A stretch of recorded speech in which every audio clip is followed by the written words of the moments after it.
સમાચાર રાજકોટથી કાર ચાલકે અકસ્માત સર્જ્યો 3 વાહનોને અડફેટે લીધા કાર ચાલક નશામાં હોવાનો ખુલાસો અકસ્માત સર્જી કાર ચાલક ફરાર થયેલા કાર ચાલકને પીછો કરીને પોલીસે દબોચી લીધો માલવિયાનગર પોલીસ સ્ટેશન ખાતે કાર ચાલકને લઈ જવામાં આવ્યો સમગ્ર ઘટનામાં 3 વ્યક્તિઓને સામાન્ય ઈજા પહોંચી પોલીસની પ્રાથમિક તપાસમાં નશાની હાલતમાં હોવાનું સામે આવ્યું છે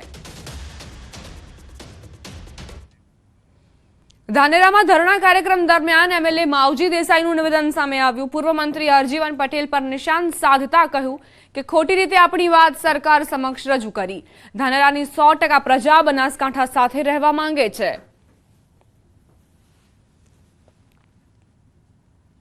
સત્યની વાત છે એ વાતને ખોટી રીતે સરકારમાં રજૂ કરી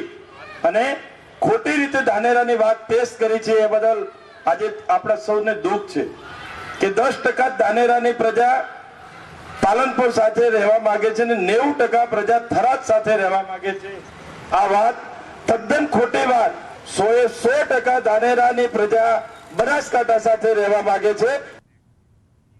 ગુજરાત વિધાનસભાના અધ્યક્ષે રબારી સમાજને 16 કરોડનું વેણ આપ્યું થરાદમાં શંકર ચૌધરીએ રબારી સમાજની શિક્ષણ સંસ્થામાં 11 લાખનું દાન આપ્યું અગાઉ પણ શંકર ચૌધરીએ 5 લાખનું દાન આપ્યું હતું બીજા 11 લાખનું દાન આપી શંકર ચૌધરીએ કહ્યું કે 16 કરોડનું વેણ આપું છું મેં સંસ્થાના કામ માટે મારી ગ્રાન્ટમાંથી અગાઉ 5 લાખની ગ્રાન્ટ જે આપી હતી તો મને લાગે છે કે મારી ફરજ હતી ને મેં કરી પણ 5 પૂરું ન થાય નવા 11 લાખ બીજા આપવા માટેની વ્યવસ્થા આજે કહું છું કે નવા 11 લાખ પણ અત્યારે તમને આપીએ છીએ એટલે 5 નો 11 માં 2 વધાવા અને 16 નું વેણ થાય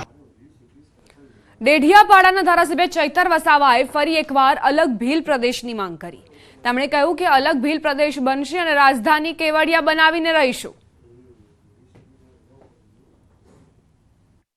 આવનારા દિવસોમાં દેશનું 29મું રાજ્ય ભીલ પ્રદેશ બનશે એની રાજધાની અમે કેવડિયા બનાવીને રહીશું કોઈના બાપની તાકાત નથી કે અમને રોકે